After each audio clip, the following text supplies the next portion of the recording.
Hello दोस्तों, स्वागत है आप सभी का आज के सेशन में। दोस्तों, जैसा कि आप सब जानते हैं कि नेट जून 2023 वाला जो डेट नोटिफिकेशन है आ गया है और उसका एग्जाम आगामी महीने 13 जून से संपादित होने वाले हैं। तो इसी क्रम में हमने सोचा कि आप लोगों के बीच कुछ इंपॉर्टेंट एमसीक्यूज पेपर 1 के पहुंचाऊं वीडियोस के माध्यम से, वीडियो लेक्चर्स के माध्यम से। तो उसकी सीरीज की मैंने शुरुआत की थी, UGC net paper 1 500 important MCQs नहीं तो, लेकिन अचानक एक लेक्चर्स हमारे रिकॉर्ड हुए, दूसरे लेक्चर्स रिकॉर्ड नहीं हो पाए, आज रिकॉर्ड हो रहे हैं और आज शाम तक आप तक पहुंच जाएंगे, आज शाम तक पहुंच जाएंगे। तो एक्चुअली हुआ क्या था कि थोड़ी सी तबियत हेल्थ इश्यूज के कारण हम रिकॉर्ड नहीं कर पा रहे थे, लेकिन आज से भाई आज जो जाएंगे लेक्चर्स, उसके बाद से लगातार लेक्चर्स आपके पास पहुंचते रहेंगे, उसमें कोई डाउट नहीं होगी।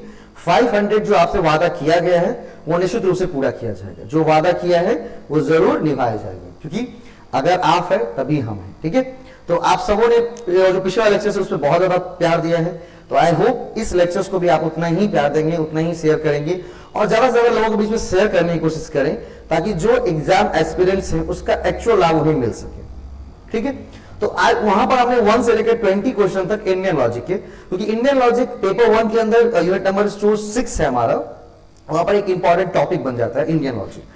वहां से क्वेश्चंस काफी आते हैं, लोग बोलते हैं कि सर हमसे गलती हो जाती है, तो उसी इंडियन लॉजिक के करीबन 40 से 40 क्वेश्चंस, तो 20 हम पिछले लेक्चर्स में क्या करके कवर कर चुके हैं और 20 इंपॉर्टेंट एमसीक्यूज जो है इस लेक्चर्स में हम आपको पहुंचाने वाले हैं। ठीक है, तो वीडियो को अंत तक देखिएगा और अगर आपको वीडियो अच्छा लगता है तो आप उसे जरूर दूसरे तक शेयर करेंगे, नहीं ताकि शेयरिंग इज केयरिंग, शेयर से केयर होती है।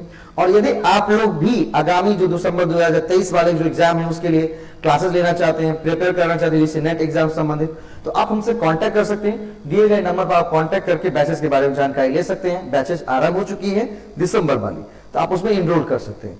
और यदि आप सिर्फ और सिर्फ जो मान लीजिए ये सीरीज जो चल रहा है, इस सीरीज का काफी अगर फायदा उठाए तो आपको आगामी जो एग्जाम आने वाले 1 महीने, क्योंकि अभी ये पूरा कंप्लीट रिवीजन टाइम है और रिवीजन टाइम को क्या करेगा, आपके रिवीजन को बहुत ज्यादा आगे लेकर के जाएगा, ये जो हमारा सेशन चल रहा है। ठीक है, चलिए बिना समय गंवाए शुरू करते हैं।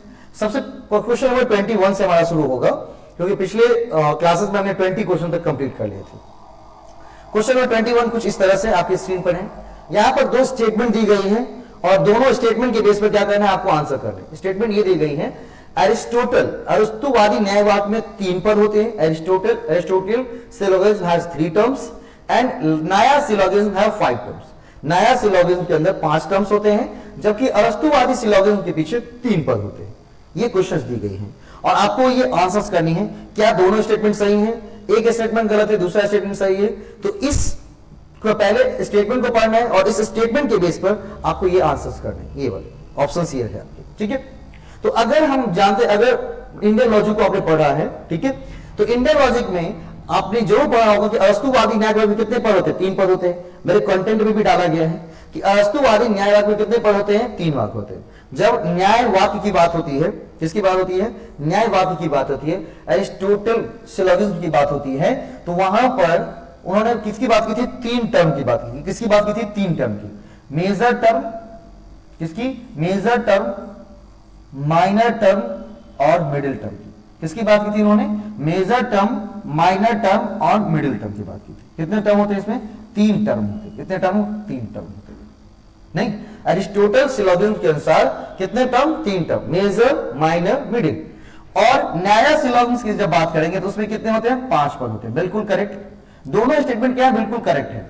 अब इसमें 5 पद कौन कौन से होते हैं सर, तो हमें बताया था ना, प्रतिजना, नहीं प्रतिज्ञा, प्रतिजना, प्रतिज्ञा, उसके बाद हेतु बताया था मैंने, है ना, कॉन्टेक्ट में डाला गया हेतु, उसके बाद उदाहरण, उदाहरण, उसके बाद उपायना,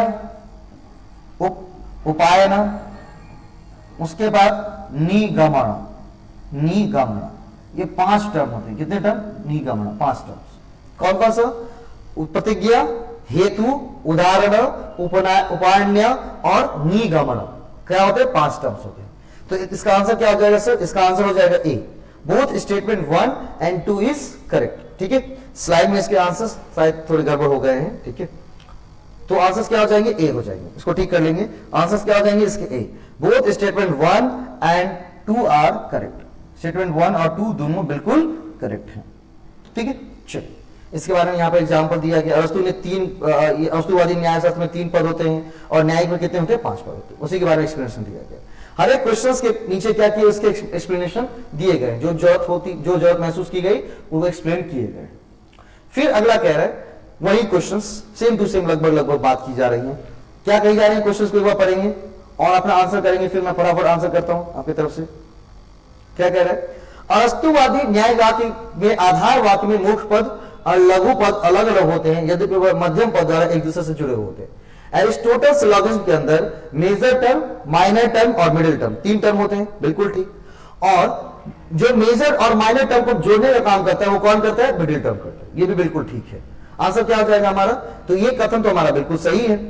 क्या है, ये कथन हमारा बिल्कुल सही है। क्यों, क्योंकि न्यायवाद, अरस्तुवादी न्यायवाद बात करता है कितने, 3 टर्म की बात करता है, मेजर, माइनर और मिडिल। और मेजर और माइनर क्या होते हैं, आधारवाद में प्रीमाइसेस में मौजूद होते हैं। और मिडिल टर्म क्या करता है, उसको इस दोनों से जोड़ने का काम करता है। कौन काम करता है जोड़ने को, मिडिल टर्म। ये भी ठीक है। अगला, in Nyaya syllogism all 3 terms stand synthesized in उपायनम।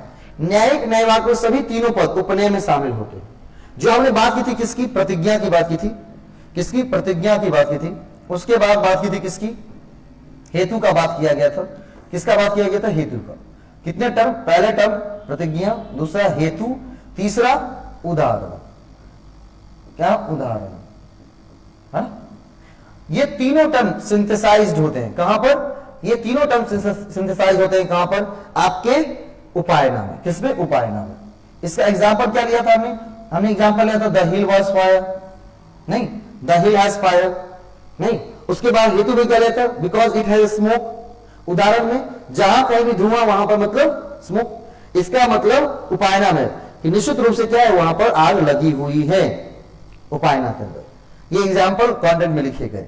तो न्यायवाद में सभी तीनों पद उपनय में क्या होते हैं, उपनय में शामिल होते हैं। बिल्कुल ठीक हो जाएगा। Statement 2, both statement 1 and 2 are correct. इसका आंसर हो जाएगा, यहां पर दिए गए हैं आपके एक्सप्लेनेशन करके। क्वेश्चन नंबर 23 लिखा है, which of the following statements are true regarding Nyaya syllogism. Nyaya syllogism के अंदर हेत वास्तव फैलेसी की जो बात करती है, उसके अनुसार निम्नलिखित में से कौन से कथन सही है, कौन से कथन इसमें से सही है। आपको ऑप्शंस ये रहे, इस ऑप्शंस के हिसाब से क्या करना है, आपको आंसर करना है इस ऑप्शंस के हिसाब से। ABC, ABD, BCD और ABC। थोड़ा बड़ा कर देता हूं, क्वेश्चंस को पढ़ेंगे एक बार। Which of the following statement are true regarding Nyaya syllogism. Nyaya syllogism के अंदर जो बात करते हैं हेतवासवा की, न्याय सिलोगिज्म हेतवासवा मतलब फैलेसी। किसकी बात करती है, फैलेसी की। तो फैलेसी के बारे में निम्नलिखित में से कौन से कथन जो है बिल्कुल सही माने जाते हैं, कौन से कथन। तो अगर हम बात करेंगे सबसे पहले कथन की बात करते हैं। देखिए, जब इतने टाइप के क्वेश्चन ABCD 4 आए और आंसर कितने चूज करने, केवल 3, एक में ABCD चारों हैं, तो कोई ना कोई एक तो गलत हो गई। और लिखा है all fallacies are material fallacy, सभी तर्क दोष भौतिक तर्क दोष होते हैं। उसके बाद बोला फैलेसीज अकर, क्या होता है, fallacies occur when any of 5 characteristics of middle terms and are violated. सी है, जब कोई अनुमान कार्य संबंध पर आधारित ना होकर सह अस्तित्व की एक रूपता पर आधारित होता है, उसे तर्क दोष उत्पन्न होता है। When an inference is based not on causation but on uniformity of coexistence leads to fallacy। जब कोई अनुमान कार्य संबंध पर आधारित ना होकर अस्तित्व की एक रूपता पर आधारित होता है, इससे तर्क दोष उत्पन्न होता है। बिल्कुल गलत। जब कोई अनुमान जो है कार्य संबंध पर आधारित ना होकर एक रूपता पर आधारित होती है, उससे तर्क दोष उत्पन्न होता है। ये बिल्कुल गलत बात है। ये बिल्कुल क्या कर रहा है, रॉन्ग स्टेटमेंट दे रहा है। कौन सी, क्योंकि तर्क दोष तब उत्पन्न होता है जब वो कार्य संबंध किस पे आधारित है, कार्य संबंध पर आधारित है, न कि उसकी एक रूपता की सहअस्तित्व पर, सहअस्तित्व की एक रूपता पर। इसने कथन क्या कर दिया, उल्टा कर दिया। कथन क्या कर दिया, इसने उल्टा कर दिया। तो बोला आंसर क्या हो जाएगा, इसमें से सी जो है वो रॉन्ग हो जाएगा। सी इसमें रॉन्ग बात कर रहा है। क्यों कर रहा है रॉन्ग, सी रॉन्ग बात कर रहा है। क्यों, सी कह रहा है कि तर्क दोष तब उत्पन्न होता है जब अनुमान जो है वो कारण कार्य संबंध पर आधारित ना होकर सह अस्तित्व की एक रूपता पर आधारित होता है। भैया अगर वो सह एक रूपता के अस्तित्व पर आधारित है तो उससे तर्क दोष उत्पन्न बिल्कुल नहीं होंगे। सी स्टेटमेंट बिल्कुल क्या है, गलत है। अब सी देखोगे तो सी हर एक में दिया हुआ है, किसमें, ABC, C, कट जाएगा, आंसर क्या हो जाएगा, ए बी डी। जब बहुत सारे ऑप्शन दिए गए हों तो आसान तरीका है क्वेश्चंस करने का कि उसमें एक पॉजिटिव एक नेगेटिव ढूंढिए, आसान। इसको इस ट्रिक का मैंने नाम दिया, इस ट्रिक को मैंने नाम दिया OPON। जब बहुत सारे ऑप्शन दिए गए, 4-5 ऑप्शन दिए गए हों और उसमें से 2-3 ऑप्शन ढूंढने हो सही वाले या गलत वाले, तो आपको क्या लगाना है, OPON लगाना है। क्या लगाना है, OPON, 1 positive 1 negative, 1 positive 1 negative लगा करके क्या करने, इसके आंसर करने। ठीक है, चल क्वेश्चन नंबर 23 का आंसर क्या हो जाएगा, ए बी डी, है ना। इसमें पूरा उसका एक्सप्लेनेशन लिखा गया है। चलिए question number 24, according to classical Indian logician all fallacies are material fallacy.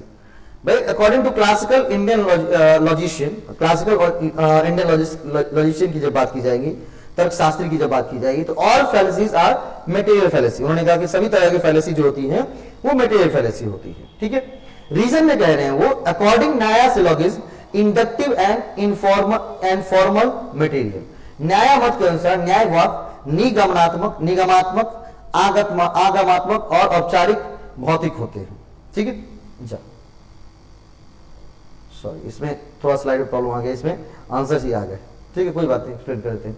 बोला according to Nyaya syllogism all fallacies are material. सभी तरह की जो फैलेसी होती है वो क्या होती है, वो मटेरियल फैलेसी होती है, भौतिक तर्क दोष होती है। बिल्कुल ठीक।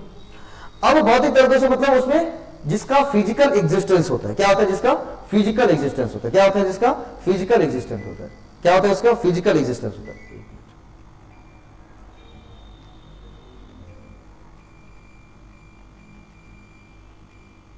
जिसका फिजिकल एग्जिस्टेंस होता है। क्या होता है, जिसका फिजिकल एग्जिस्टेंस होता है। ठीक है, फिजिकल एग्जिस्टेंस होता है उसका, तो वहां पर क्या हो जाएंगी, वहां पर फिजिकल एग्जिस्टेंस, तो वो भौतिक तर्क दोष। बिल्कुल ठीक।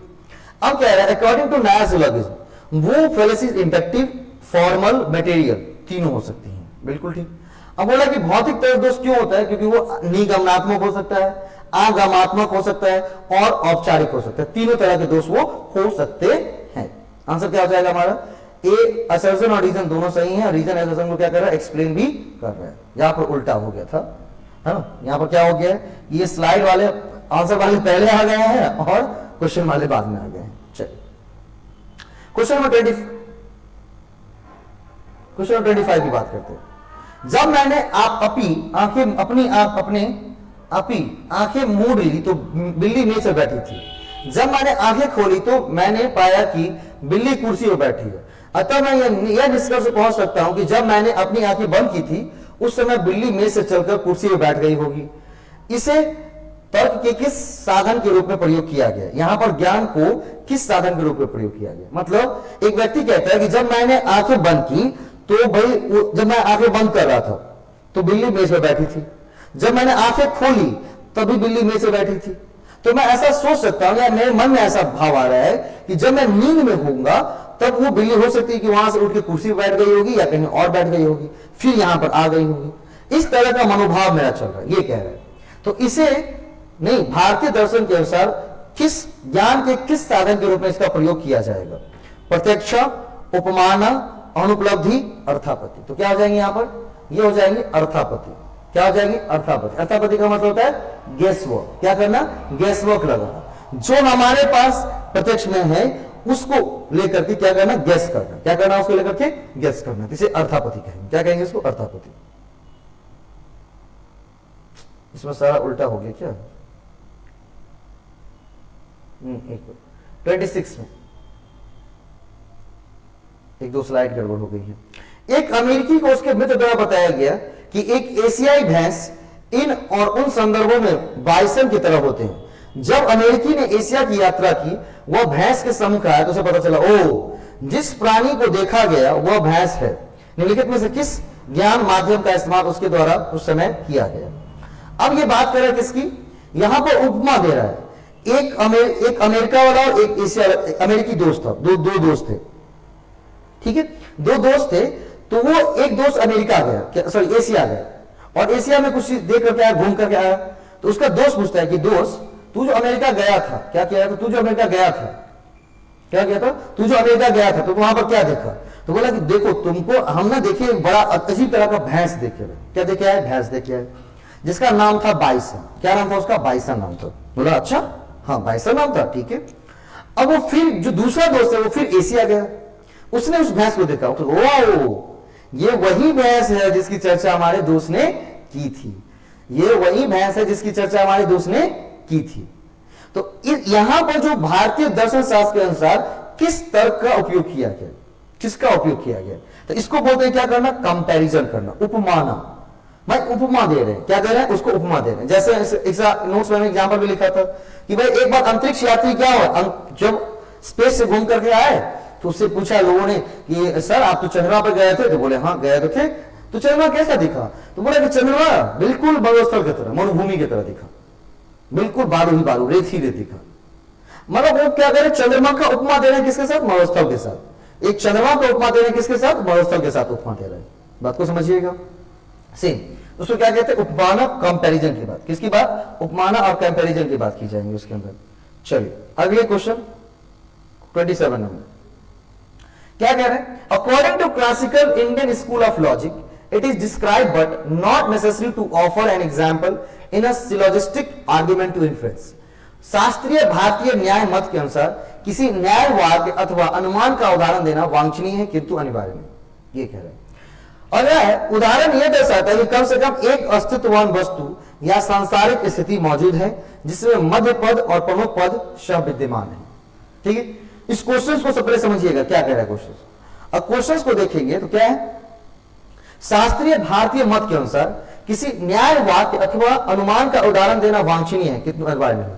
क्या बात करते हैं?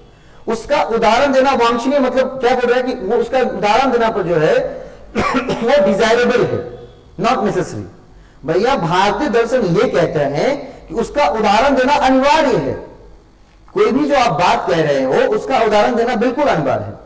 ऐसा क्यों? तो ऐसा इसलिए कि उदाहरण देने से यहां पर यह बात क्लियर हो जाती है कि संसार में कुछ चीजें ऐसी मौजूद हैं, नहीं उसका कुछ ऐसा अस्तित्व है। आप कोई चीज एग्जाम्पल दे सकते हैं, मान लीजिए किसी बारे में, तथ्य के बारे में बताया, आप उसके एग्जाम्पल नहीं दे सकते, तो क्या लोग उस पर विश्वास करेंगे? क्या उससे लोग नॉलेज गेन करेंगे? नहीं सर। कैसे गेन करेंगे? क्योंकि आप उदाहरण नहीं दे रहे हो। उदाहरण देने का मतलब होता है कि संसार में कुछ वस्तुएं ऐसी मौजूद हैं जो उससे बिल्कुल सिमिलर, उससे मिलती जुलती है। तो बात यहां पर यह कही गई है कि बोला नया सिलोजिज्म के तहत यह कहा गया कि भाई उदाहरण देना बिल्कुल जरूरी नहीं है। क्या बात करते हो? उदाहरण देना बिल्कुल जरूरी है, इट इज नेसेसरी। क्योंकि उदाहरण देने से यह पता चल जाता है कि संसार में सांसारिक जो परिप्रेक्ष्य चल रहा है उसमें वो वस्तु इस तरह की कुछ वस्तुएं विद्यमान हैं। आंसर क्या हो जाएगा? A is correct, A is not correct. Answer क्या हो जाएगा? A is not correct but R is correct. अगर यहां पर क्या कर देता, अगर इसको थोड़ा मैं क्वेश्चन को बदल दो, क्वेश्चन को कैसे बदलोगे?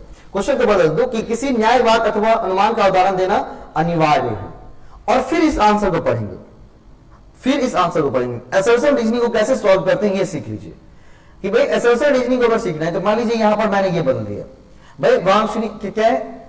देना जो है अनिवार्य है। क्या है? अनिवार्य है, ये बदल दिया मैंने, अनिवार्य है। अब इसका आंसर क्या हो जाएगा? अब इसको देखेंगे ना तो भारतीय बिल्कुल स्टेटमेंट 1 भी बिल्कुल क्या कह रहा है? सही कह रहा है। असर्शन भी हमारा सही कह रहा है, रीजन भी हमारा सही कर रहा है। देखिए जब असर्शन रीजन दोनों ठीक हो जाए तब एक समस्या आ जाती है। क्या समस्या? कि भाई क्या रीजन असर्शन को एक्सप्लेन कर रहा है या नहीं कर रहा है। तो इसके लिए एक छोटा सा ट्रिक मैं बता देता हूं, इस ट्रिक को याद रखिएगा। उस ट्रिक का नाम है क्यों। आपको एक प्रश्न करना है, किससे? आपको एक प्रश्न करना है असर्शन से। क्यों? असर्शन से एक प्रश्न करना है, ऐसा तुम क्यों कह रहे हो? अगर उस क्यों का जवाब क्या कर रहा है? अगर उस क्यों का जवाब जो है असर्शन रीजन दे रहा है तो इसका मतलब है कि असर्शन रीजन दोनों ठीक है और रीजन असर्शन को एक्सप्लेन कर रहा है। अगर उसका जवाब नहीं दे रहा है तो फिर असर्शन रीजन ठीक है लेकिन रीजन असर्शन को सही रूप से एक्सप्लेन नहीं कर रहा है। ये दो बात याद रखिए, ठीक। अब जब इसको पढ़ेंगे तो भाई पहला कथन भी सही है, दूसरा कथन भी सही है। अब पूछेगा क्यों? भाई उदाहरण देना क्यों जरूरी है? क्योंकि उदाहरण यह दर्शाता है कि कम से कम एक अस्तित्ववान वस्तु या सांसारिक स्थिति मौजूद है। तो क्या उसका एक्सप्लेन कर रहा है या नहीं कर रहा है? बिल्कुल कर रहा है सर, उसको सही तरीके से एक्सप्लेन कर रहा है। ठीक है, आंसर क्या हो जाएंगे हमारे? आंसर हो जाएंगे असर्शन रीजन दोनों ठीक है और reason is the correct explanation of A. ये आंसर हो जाएंगे। ठीक है। चलो क्वेश्चन नंबर 28 भाई, क्वेश्चन नंबर 28 क्या कह रहे हैं? अनुमान के न्याय मत के अनुसार स्वार्थ अनुमान में हमें अनुमान के विभिन्न चरणों के औपचारिक कथन की आवश्यकता नहीं होती है। स्टेटमेंट 2 क्या है? स्वार्थ अनुमान मनोवैज्ञानिक प्रक्रिया है। जब अनुमान के आप अनुमान को बांटो, क्लासिफाई करोगे दो तरह के, कौन कौन सा? स्वार्थ और प्रार्थ। स्वार्थ और प्रार्थ, अपने बारे में सोचना स्वार्थ, दूसरों के बारे में सोचना प्रार्थ, परमार्थ इसको कहते हैं। अब इसका आंसर क्या होगा? तो बोला कि अनुमान के न्याय मत के अनुसार स्वार्थ अनुमान में हमें अनुमान के विभिन्न चरणों के औपचारिक कथन की आवश्यकता नहीं होती। जब हम क्या करते हैं भाई, स्वार्थ मत की बात करते हैं, तो वहां पर हमें औपचारिक की आवश्यकता, बिल्कुल कथन की आवश्यकता नहीं है, अनौपचारिक में चलेंगे। लेकिन स्वार्थ अनुमान जो है कैसी प्रक्रिया है? तो मनोवैज्ञानिक, बिल्कुल साइकोलॉजिकल प्रक्रिया है। क्योंकि जब भी कोई बात होती है तो अपने आप हमारे मन में क्या आता है पता है? परमार्थ नहीं, पहले स्वार्थ आता है। पहले अपने खा लो फिर दूसरे को खिलाए, हमारे मन में यही आता है। तो ये बिल्कुल मनोवैज्ञानिक प्रक्रिया है। तो क्या हो जाएगा आंसर? स्टेटमेंट 1 और 2 इज करेक्ट। स्टेटमेंट 2 और 1 और 2 इज बिल्कुल करेक्ट होगा। उसके क्वेश्चन नंबर 28 ही थे ना। अगला क्वेश्चन नंबर 29, न्याय दर्शन शास्त्र के अनुसार मध्य और मुख्य पदों के बीच, मेजर प्रीमाइस और मिडिल प्रीमाइस के बीच के संबंध के बारे में निम्नलिखित में से क्या सही है? यह अनिवार्य संबंध है, या तो आवश्यक अथवा अवलंबित संबंध हो सकता है, या कारणात्मक संबंध हो सकता है, या जातिवाद संबंध हो सकता है, या सदस्य वर्ग संबंध हो सकता है। भाई दोनों के संबंध के बारे में बात पूछ रहा है। किसके बारे में पूछ रहा है? संबंध के बारे में पूछ रहा है। क्या? तो भाई बात की जा रही है कि जो मेजर प्रीमाइस है और जो मिडिल प्रीमाइस है, जब हम क्या करते हैं आर्ग्यूमेंट की बात करते हैं, तो दो स्टेटमेंट वहां से आती है ना, मेजर प्रीमाइस या middle premise, sorry major premise बोलते हैं, मेजर टर्म और मिडिल टर्म। तो मेजर टर्म और मिडिल टर्म के बीच क्या संबंध है? मेजर टर्म और मिडिल टर्म के बीच क्या संबंध है? मेजर टर्म और मिडिल टर्म के बीच, मेजर टर्म और मिडिल टर्म के बीच क्या संबंध है? कैसा संबंध? संबंध के बारे में कौन सा कथन सही है? तो संबंध के बारे में अगर कथन सही की बात करेंगे, सबसे पहला पढ़ते हैं, यह अनिवार्य संबंध है, बिल्कुल ठीक। अगर मेजर टर्म और मिडिल टर्म में अगर संबंध नहीं होगा तो मेजर और माइनर के बीच में संबंध बिल्कुल नहीं हो सकते हैं। तो ये तो ठीक है। ए सब में दिया हुआ, ए कहां का दिया हुआ देखेंगे यहां पर, ए इसमें और इसमें। अब इन दोनों में कॉमन क्या है देखेंगे, कैसे क्वेश्चन को टैकल करते हैं वो देखेंगे। यहां पर सी डी है, यहां भी सी डी है। अब ये मिलाना है आपको कि भाई ये ई सही है या नहीं।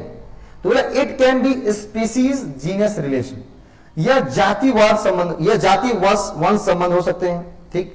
It can be member class relation, बिल्कुल, या सदस्य वर्ग संबंध हो सकते हैं, क्योंकि वो क्या है आर्गुमेंट का एक मेंबर है।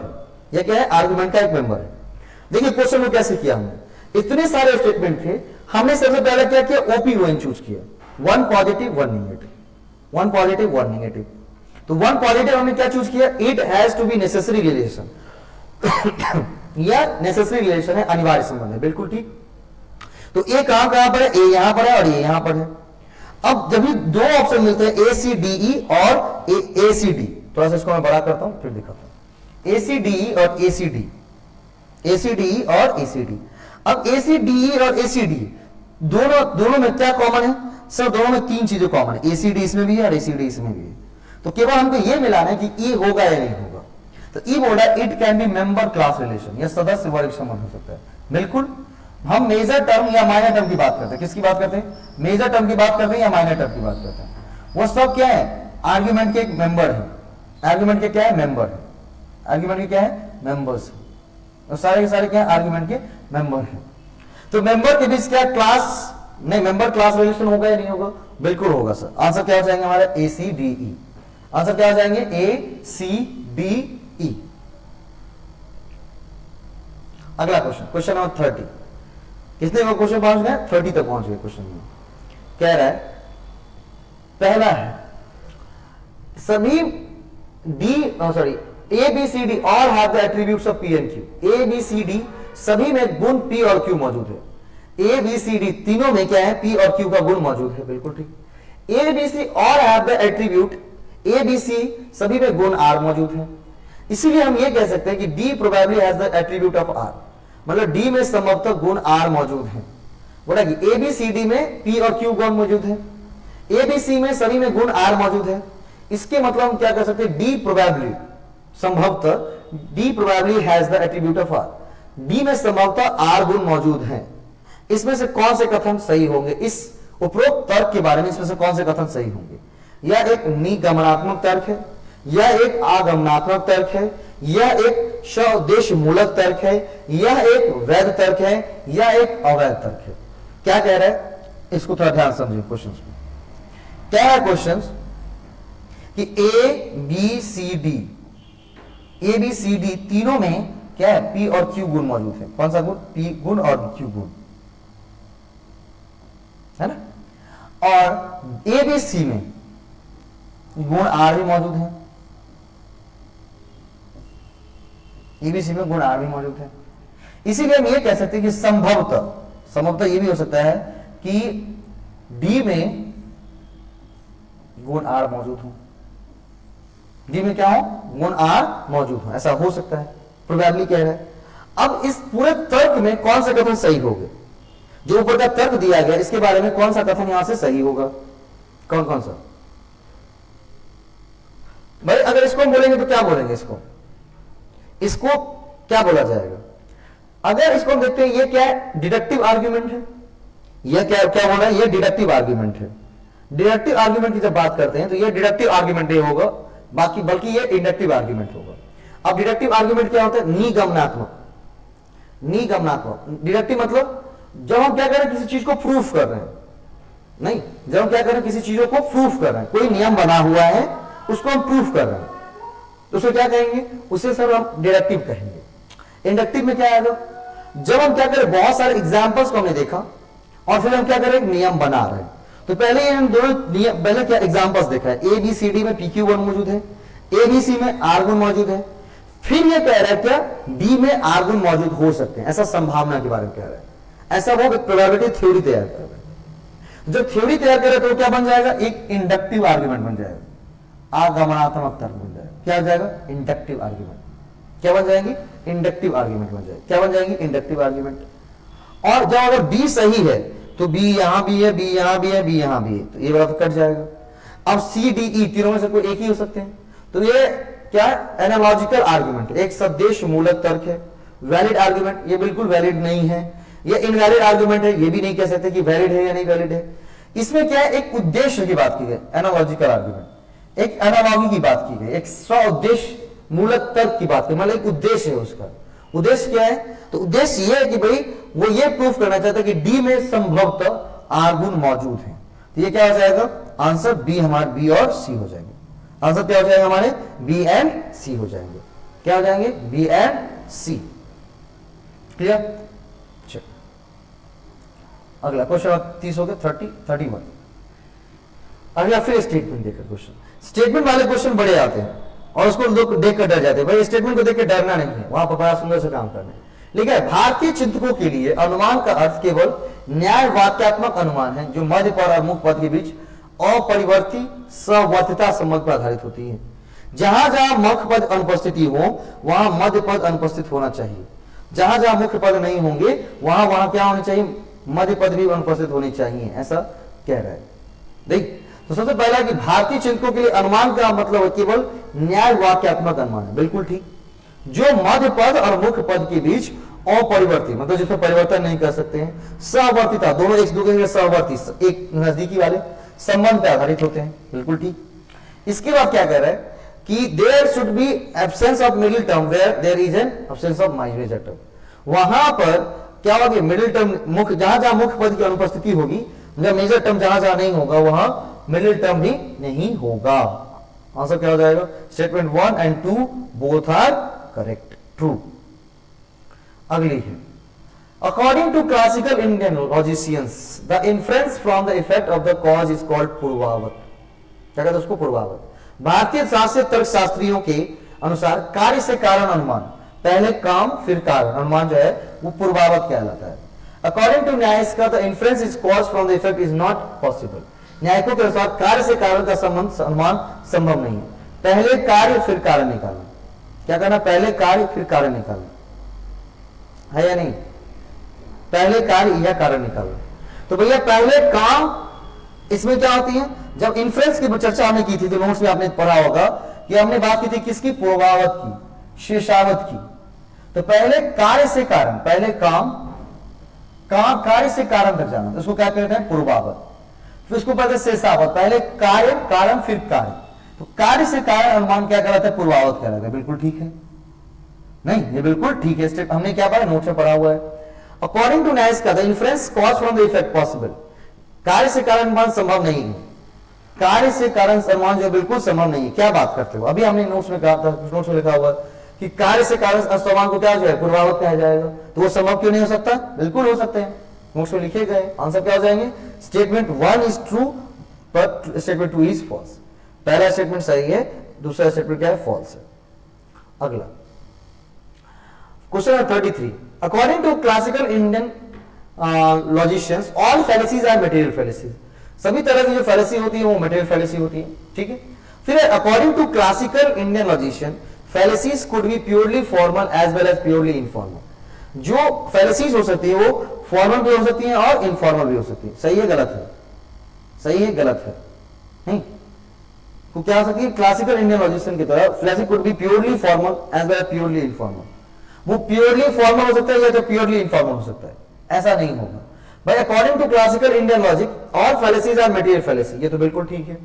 लेकिन according to classical Indian logics fallacies could be purely formal, या तो पूरा का पूरा फॉर्मल होगा या तो पूरा पूरा इनफॉर्मल होगा। नहीं, प्योरली फॉर्मल या प्योरली इनफॉर्मल नहीं हो सकता है।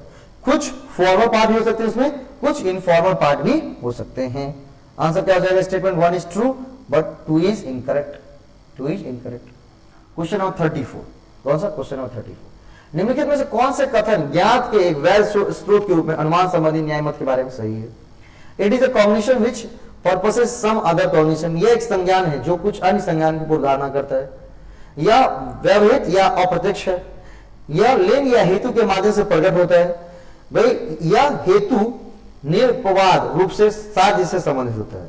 ठीक है, बोल रहा है किसके, of the following statement are true regarding Nyaya view of influence, Nyaya के इन्फ्लुएंस के संबंध में इनमें से कौन से कथन जो है बिल्कुल सही है। न्याय क्या है, बिल्कुल सही है।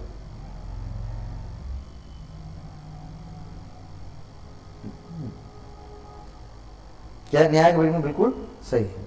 तो न्याय के बाद अंदर जब इन्फ्लुएंस की बात करेंगे, किसकी बात करेंगे, न्याय के अंदर जब इन्फ्लुएंस की बात करेंगे आप, किसके अंदर, न्याय के अंदर जब इन्फ्लुएंस की बात करेंगे, सबसे पहले it is a combination which purpose some other combination, ये एक संज्ञान है जो अन्य संज्ञान की पूर्वधारणा करता है। इन्फ्लुएंस का मतलब, अनुमान का मतलब होता है कि भाई जो हमारे पास है उसको बेस लेकर क्या करना, किसी अन्य चीजों का अनुमान लगाना। तो ये तो बिल्कुल करेक्ट हो जाएगा। इट इज मीडिएट और इनडायरेक्ट, यह मीडिएट होता है और इनडायरेक्ट होता है, बिल्कुल ठीक। It arises through a mark, linga, और ये किसके द्वारा अराइजेस होते हैं, लिंगा के द्वारा अराइजेस होते हैं। तो कौन से हो जाएंगे, A B C. It is a combination which purposes some other combination, ये एक संज्ञान है जो कुछ अन्य संज्ञान की क्या करता है, पूर्वधारणा करता है। यह व्यवहित या अप्रत्यक्ष है, मीडिएट और इनडायरेक्ट है। यह लिंग या हेतु के माध्यम से क्या होता है, प्रकट होता है। यह लिंग और हेतु के माध्यम से क्या होता है, प्रकट होता है। तो आंसर क्या हो जाएगा, ए बी सी, बिल्कुल correct answer, A B C. A B C D, D भी करेक्ट है इसका, हाँ डी भी। The mark is invariably connected with the object to influence, साध्या। और इन्फ्लुएंस के बाद साथ जो कनेक्ट होते हैं वो क्या कहते हैं, साध्या कहते हैं, मिडिल टर्म क्या कहते हैं उसको, साध्या मिडिल टर्म कहते हैं। अगला है, to draw an analogy between two or more entities is to indicate one और more respects in which they are similar. दो या दो से अधिक सत्ताओं के मध्य अनुरूपता को बनाना एक या अधिक पहलुओं में उनकी समानता की तरफ इंगित करता है। To draw an analogy between क्या करता है, समानता को बताता है। किसको बताता है, समानता को बताता है। किसको बताता है, समानता को बताता है। किसको, समानता को। भैया कि दो या दो से अधिक सत्ताओं के मध्य अनुरूपता को बनाना एक या अधिक पहलुओं में उनकी समानता की तरफ इंगित करता है। भाई दो या दो से अधिक सत्ताओं के मध्य अनुरूपता को एक तरह से बनाना तो क्या होता है, अधिक पहलुओं में उनकी समानता की तरफ इंगित करता है। नहीं, एवरी एनालॉजिकल, जितने भी एनालॉजिकल इन्फ्लुएंस हैं, proceeds from similarly two or more things in one or more respects to the similarity of those things in some further respect। प्रत्येक साध्य सौदेश मूलक अनुमान एक या उससे अधिक पहलुओं में दो या उससे अधिक वस्तुओं की समानता या उन वस्तुओं की किसी अतिरिक्त पहलू की समानता की ओर अग्रसर होता है ना। आंसर क्या हो जाएगा हमारा, यहां पर अगर आंसर की बात करेंगे दोनों स्टेटमेंट क्या है, बिल्कुल गलत है। कि जब आप एनालॉजी ड्रॉ करते हैं तो दो या दो से अधिक एंटिटीज क्या इंडिकेट करते हैं, वन और more respect in which they are similar, जहां पर वो एक सिमिलर हो। नहीं, जब भी आप एनालॉजी ड्रॉ कर रहे हैं तो सबको क्या करें, दोनों के अंदर के विभेद की पता करने की कोशिश करें। ये नहीं पता करने की कोशिश कर रहे हैं वहां से कि किसी एक रिस्पेक्ट मतलब किसी एक फैक्टर में ये तीनों एक ही हैं या दोनों एक ही हैं। हम ये चेक करने की कोशिश कर रहे हैं कि ये एक दूसरे से कितने अलग है। एनालॉजी में क्या करते हैं, एक दूसरे से कितना अलग है ये चेक करने की कोशिश कर रहे हैं। आंसर क्या हो जाएगा हमारा, स्टेटमेंट 1 और 2 दो बोथ आर करेक्ट, दोनों के साथ क्या है, इनकरेक्ट है, दोनों के दोनों क्या है, गलत है। नहीं sorry to draw an analogy between two or more entities to indicate one or one respect which they are similar. एक मिनट स्लाइड्स में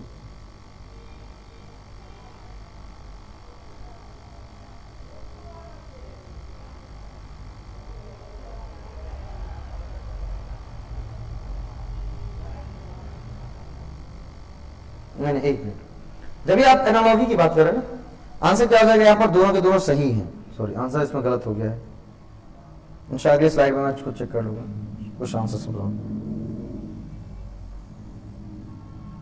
to draw an analogy between two or more entities, हमको लगा not between entities to indicate, not to indicate है, to indicate more or more respects in which they are similar, जहां पर वो क्या है, एक सिमिलर है। एवरी एनालॉजिकल इन्फ्रेंस, सभी तरह के एनालॉजिकल जो इन्फ्रेंस है, proceeds from the similarity two or more things in one or more respect to the similarity of those things in some further respect। मतलब एक रिस्पेक्ट में एक दूसरे से कितने समान हैं और फिर एक रिस्पेक्ट में एक दूसरे से कितने वो भिन्न हैं, इन दोनों का पता करना। आंसर क्या हो जाएगा, स्टेटमेंट 1 और 2 बोथ आर करेक्ट। आंसर हो जाएंगे इसके ए, आंसर क्या हो जाएंगे इसके ए हो जाएंगे आंसर। 35 क्वेश्चन नंबर 36, क्लासिकल भारतीय चिंतकों के लिए अनुमान का अर्थ केवल न्यायबद्ध अनुमान से है। For the classical Indian thinkers inference means only syllogistic inference.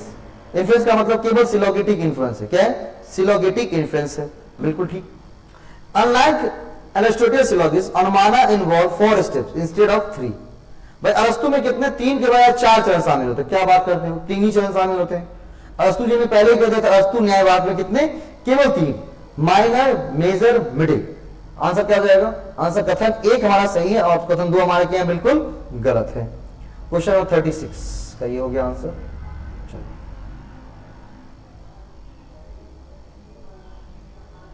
अगला क्वेश्चन 37, ज्ञान के निम्नलिखित साधनों से कौन से बोध की इकाई को स्वपूर्णता निर्मित करने हेतु कुछ मान लेना शामिल होता है। उपमान, अर्थापत्ति, नॉन कॉग्निशन, वर्बल टेस्टिमनी। बोध की इकाई के क्षमता निर्मित करने के लिए कुछ मान लेना शामिल होता है। Involve posting of something for making an unit cognition self complete. उसका आंसर क्या हो जाएगा, पोस्टुलेशन, अर्थापत्ति। क्या करते हैं, किसी चीज को मान लेना, गेस करना, अर्थापत्ति। अगला क्वेश्चन 38 नंबर, साध्य पद से हेतु पद की सकारात्मक संबंध पर आधारित अनुमति केवल अन्वयी कहलाता है। साध्य पद मतलब मिडिल टर्म से हेतु पद से साध्य पद से साध्य, मेजर टर्म सॉरी बोला in inference which is based on the middle term being only positively related on the major term. जब हेतु पद का साध्य पद, साध्य मतलब साध्या का मतलब है मेजर टर्म, जब हेतु का साध्या से क्या करता है, केवल पॉजिटिव रिलेशन, तो उसको क्या कहते हैं, केवल अनवयी कहते हैं। क्या कहते हैं उसको, केवल अनवयी कहते हैं। हाँ या ना, केवल अनवयी कहते हैं। हाँ या ना, केवल अनवयी कहते हैं, बिल्कुल ठीक। उसे क्या कहते हैं, केवल अनवयी कहते हैं। केवल अन्वयी अनुमान में हेतु और साध्य पद के बीच व्यक्ति का ज्ञान अप्रस्तुतान्वय विधि के माध्यम से होता है। इन केवलान्वयी अनुमाना द नॉलेज ऑफ व्याप्ति between the middle term and major term is arrived from through the method of argument in absence. क्या बात करते हैं, यहां पर हमने बात की पॉजिटिवली, यहां पे आप क्या करते हैं, एब्सेंस की बात कर रहे हैं। एब्सेंस नहीं होगा, प्रेजेंस होगा। जब ये पॉजिटिव की बात करते हैं तो वहां पर क्या होना चाहिए, प्रेजेंस, नॉट एब्सेंस। तो केवल केवलान्वयी का मतलब होता है नॉट एब्सेंस, ये होती है केवल कौन सी, प्रेजेंस। आंसर क्या हो जाएगा, statement 1 is true, 2 is false. अगला question 39 number, second and last, the Nyaya system does not accept arthapatti as an independent source of valid knowledge. अर्थापत्ति वैलिड सोर्स ऑफ नॉलेज नहीं है, यह कहता है। न्याय प्रणाली अर्थापत्ति का अन्वयी प्रकार अनुमति में ह्रास करती है। आंसर क्या हो जाएंगे, तो पहले जब हमने न्याय सिलोगिज्म पढ़ा था तो वहां पर 2 सोर्स पढ़े थे। कौन से पढ़े थे, 2 सोर्स पढ़े थे। क्या पढ़े थे, 2 सोर्स। कौन कौन से, पहला source, 2 valid source, invalid source. Valid source में हमने पढ़ा क्या क्या, तो परसेप्शन प्रत्यक्षा, अनुमान, ठीक है, क्या क्या अनुमान, सॉरी इन्फ्रेंस अनुमान, उसके बाद कंपैरिजन, सॉरी हाँ इंफ्रेंस अनुमान, कंपैरिजन, इसके बाद वर्बल टेस्टिमनी। और इनवैलिड सोर्स में हमने क्या पढ़ा था, दो चीजें, अर्थापत्ति, अनुपलब्धि। तो बोला अर्थापत्ति जो है वो इनवैलिड सोर्स है, ना कि वैलिड सोर्स, तो उसे वैलिड नॉलेज कभी माना ही नहीं जाएगा। स्टेटमेंट 1 क्या हो जाएंगे, गलत हो जाएंगे, और स्टेटमेंट 2 क्या है, बिल्कुल सही है। तो statement 1 is false but statement 2 is correct. Answer क्या हो जाएगा हमारा, स्टेटमेंट नहीं, स्टेटमेंट 1 इज ट्रू, पहला क्या है, ट्रू है। दूसरा देखते हैं, पहला क्या ट्रू है, वो स्वीकार नहीं करते, तो क्या हो जाएगा, ट्रू। न्याय प्रणाली अर्थापत्ति का अन्वयी प्रकार अनुमति में ह्रास करती है। The Nyaya system reduce arthapatti to an inference is anvayi type. क्या होता है, अनवाई टाइप, उसको क्या करती है, क्लासिफाई करती है, बिल्कुल ठीक है, बिल्कुल अनवाई टाइप। उसका क्या, स्टेटमेंट 2 क्या हो जाएगा, गलत हो जाएगा। केवल क्या करता है, केवल बोल रहा है ना एक बार, हाँ, अन्वयी प्रकार अनुमति में क्या करता है, ह्रास करता है, नहीं, आंसर गलत। क्वेश्चन नंबर 40 अगला, यदि if a deductive argument is valid and its premises are true, we say that the argument is sound. यदि निगमनात्मक तर्क वैध है, डिडक्टिव आर्गुमेंट क्या है, वैध है, वैलिड है, उसके आधार पर अगर उसके आधार वाक्य सत्य है, तो हम कहते हैं कि तर्क क्या है, साउंड है। तर्क कौन से, आर्गुमेंट कैसे है, साउंड नेचर के। किस नेचर के, साउंड नेचर के। सही है, गलत है, तर्क किस नेचर के हैं, साउंड नेचर के। जब हमारा क्या हो कि जब हमारा आर्गुमेंट, डिडक्टिव आर्गुमेंट क्या हो, वैलिड हो, एक मिनट, जब हमारा डिडक्टिव आर्गुमेंट क्या हो, वैलिड हो, क्या हमारा, जब हमारा डिडक्टिव आर्गुमेंट वैलिड हो और उसके क्या प्रीमाइसेस बिल्कुल सही हो, प्रीमाइसेस सही हो और डिडक्टिव आर्गुमेंट क्या बिल्कुल वैलिड हो, डिडक्टिव आर्गुमेंट क्या हो, बिल्कुल वैलिड हो, तो इस आधार पर क्या करेंगे, तर्क क्या है, ध्वनि है, आर्गुमेंट कैसा है, साउंड नेचर का है, आर्गुमेंट कैसा है, साउंड नेचर का है, आर्गुमेंट किस नेचर का है, साउंड नेचर का है, आर्गुमेंट किस नेचर का है, केवल पूरा पूरा साउंड नेचर का, किस नेचर का, साउंड नेचर का। If an inductive argument is strong and its premises are true, we say that it cogent. और जब इंडक्टिव आर्गुमेंट जो स्ट्रॉन्ग है और उसके प्रीमाइसेस अगर सही हैं, तो उसे क्या कहते हैं, कॉन्जेंट। क्या कहते हैं इसको, कॉन्जेंट कहा जाता है। ये भी बिल्कुल ठीक है, हमारे नोट्स में लिखे गए हैं कि डिडक्टिव आर्गुमेंट अगर वैलिड है और उसके प्रीमाइसेस ट्रू हैं, इसका मतलब क्या है, आर्गुमेंट साउंड नेचर का है। इसके बाद यदि इंडक्टिव आर्गुमेंट हमारे क्या है, स्ट्रॉन्ग है, प्रीमाइसेस हमारे सही हैं, तो वो कॉन्जेंट प्रकृति का है। आंसर क्या हो जाएगा, स्टेटमेंट 1 और 2 बोथ आर ट्रू। उसके बाद 40 नंबर 1 41 है ना, 41 दो तीन एक दो क्वेश्चन और होंगे, 41 फटाफट। क्या दिया गया, relation of invariable concomitance. Invariable commitance is the relation between the hetu and sadhya which require no qualifying term or limitation, upadhi, where there is smoke there is fire. Relation of invariable commitance, concomitance is the relation between hetu and paksa which require qualifying term, t and term, or limitation, upadhi, where there is fire there is smoke. Answer क्या हो जाएगा। अगर हम बात करेंगे इस question की, तो यहां पर ये क्या किसके लिए रहा है, न्याय व्याप्ति का पूरा एग्जांपल ले रहा है। इसमें पहला स्टेटमेंट क्या है, बिल्कुल सही है, करेक्ट है हमारा। क्यों करेक्ट है, तो भाई बोला कि relation of invariable concomitance is the relation between hetu and sadhya. हम हेतु और साध्या के बीच रिलेशन की बात कर रहे हैं, कि जहां पर उपाधि की बात कर रहे हैं, there is smoke there is a fire. जहां कहीं भी स्मोक है वहां क्या है, आग लगी हुई, जहां कहीं भी धुआं है वहां आग लगी हुई है। Relation of invariable concomitance is the relation between hetu and paksha which require qualifying term, limitation, where there is a fire there is smoke। जहां कहीं भी क्या है, फायर वहां स्मोक है, जहां कहीं भी धुआं है वहां स्मोक है। इसका मतलब ये क्या है, ये नॉट द रिलेशन ऑफ हेतु एंड पक्षा, पक्षा के बीच में नहीं, साध्या और इसके बीच में, हेतु के बीच में, पक्षा के बीच में नहीं। अगला क्वेश्चन नंबर 41 हो गया ये वाला, 41 तो वही था ना। अगला क्वेश्चन थोड़ा सा गड़बड़ हो गया। यह तर्क अनामिका कहीं और है क्योंकि वह जीवित मानी जाती है और अपने घर पर नहीं देखी जाती है, निम्नलिखित में से किस प्रमाण पर आधारित होता है। अनामिका कहीं और है, वो यहां नहीं है, कहीं वो और है, क्योंकि वो जीवित मानी जाती है और अपने घर पर नहीं देखी जाती, निम्नलिखित में किस प्रमाण पर आधारित होता है। Postulation, non cognition, comparison, verbal testimony. क्या हो जाएगा हमारा, इसका आंसर हो जाएगा अर्थापत्ति। क्या हो जाएगा, अर्थापत्ति। अनामिका कहीं और है क्योंकि वो जीवित मानी जाती है और यह घर पर नहीं देखी जाती, वो कहीं और है और वो जीवित मानी जाती है और घर पे देखी नहीं जाती है, इसका मतलब क्या हो जाएगा, इसको अर्थापति कहेंगे। क्या कहेंगे इसको, अर्थापति कहेंगे। क्या नाम होगा इसका, अर्थापति। ठीक है, इसका क्या नाम होगा, अर्थापति नाम होगा। तो इस तरीके से हमने जो 20 हमारे मतलब लगभग 20 तो हमें पिछले क्लास में और लगभग 42 लगभग 22 क्वेश्चंस इसमें हमने सॉल्व किए। एक दो क्वेश्चंस के जो आंसर्स थे वो गड़बड़ स्लाइड में हो गए थे, तो उसको मैंने सही करवा ही दिया है। और इसका जो पीडीएफ होगा वो मैं अपने टेलीग्राम चैनल पे डाल दूंगा, वहां से आप जाकर डाउनलोड कर सकते हैं। उसका प्रैक्टिस करिएगा, फिर इस वीडियो को देखिएगा। ठीक है, पहले उस तरह का प्रैक्टिस करेंगे, फिर इस वीडियो को देखेंगे। करेक्ट। और आप सबको सूचना की एक बात कहूं कि भाई हमारा मैंने एक नया यूट्यूब चैनल शुरू किया है। किसके नाम से, आरजे टॉक्स के नाम से। किस नाम से, आरजे टॉक्स के नाम से एक नया यूट्यूब चैनल शुरू किया है। किस नाम से, आरजे टॉक्स के नाम शुरू किया है। तो आई होप उसको आप जाकर के निश्चित रूप से सब्सक्राइब कर लेंगे। उसका लिंक जो है वो वीडियो के डिस्क्रिप्शन में मैं डाल दूंगा, वहां से जाकर आरजे टॉक्स। आरजे टॉक्स हमारे वो चैनल होंगी जहां पर टीचिंग के अलावा और जो एक्स्ट्रा एक्टिविटी जो मेरे द्वारा कुछ इनिशिएटिव या कुछ और पहल, उस सब की सूचना आपको वहां पर मिलेंगी। कुछ मोटिवेशनल बातें, कुछ थॉट्स हम दोनों के बीच शेयर होंगे, तो वो सब आपको मिलेंगे। जाकर के वहां से जाकर के जरूर आप उसको डाउनलोड करेंगे। ठीक है, धन्यवाद। मिलते हैं अगले सेशन में। अगले सेशन में हम और भी धमाकेदार कुछ 20-25 क्वेश्चंस आप सबके सामने डिस्कस करेंगे।